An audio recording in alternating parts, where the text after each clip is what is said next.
माँ अपनी आखिरी सांस तक बेटे को सीने से लगाए रही। नर्मदा नदी में उठे भयंकर तूफान ने सब कुछ छीन लिया। लहरें चीखती रही, लोग मदद के लिए पुकारते रहे, लेकिन उस माँ ने मौत के सामने भी अपने बच्चों को नहीं छोड़ा। एक माँ की ममता की वो कहानी जिसने पूरे देश को हिला दिया है। आइए जानते हैं कि आखिर ये घटना कैसे हुई और आखिर इस माँ ने आखिरी दम तक कैसे अपने बेटे के लिए दम तोड़ दिया। इस माँ और बेटे की कहानी सुनकर आपकी आंखों में भी आंसू आ जाएंगे। जी हाँ, आपको बता दें, ये सिर्फ एक हादसा नहीं है, ये एक ऐसी कहानी है जो दिल के अंदर कहीं चुपचाप बैठ जाती है। तेज लहरें थी, आसमान में बादल गरज रहे थे, लोग घबरा रहे थे, हर तरफ चीख पुकार मची थी, लेकिन उस अफरा तफरी में भी एक माँ थी जो सिर्फ अपने बच्चों को देख रही थी। 4 साल का छोटा सा बेटा जिसे शायद समझ भी नहीं था कि क्या होने वाला है, वो बस अपनी माँ से चिपका हुआ था, जैसे हर बच्चा डर में करता है। और माँ वो भी समझ रही थी, उसे पता था कि हालात बिगड़ चुके हैं, उसे पता था कि अब बचना मुश्किल है, लेकिन उसने हार नहीं मानी। उसने अपने बेटे को और कसकर पकड़ लिया और सीने से लगाया, जैसे पूरी दुनिया से बचा रही हो। लहरें आई, पानी अंदर घुसा और कुछ ही सेकंड में सब कुछ खत्म हो गया। लेकिन कहानी दोस्तों यही खत्म नहीं होती।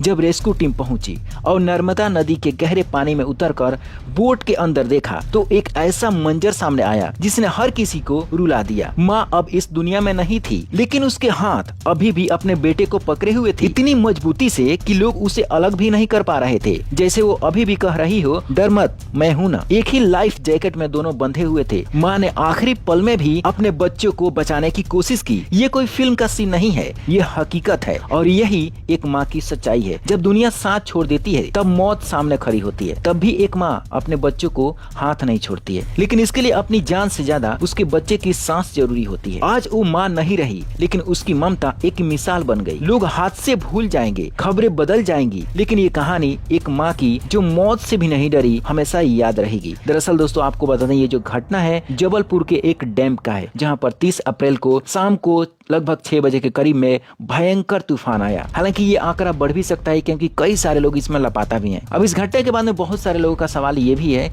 कि आखिर प्रशासन कैसे काम करती है, वहाँ की अर्थव्यवस्था क्या है, कैसे संभाला जाता है उन सभी चीजों को, बोट चलती है, कैसे वहाँ पर सब कुछ सुविधाएं दी जाती है ताकि कोई भी वहाँ पर देखने के लिए, एंजॉय करने के लिए उस नाव पर बैठे घूमे।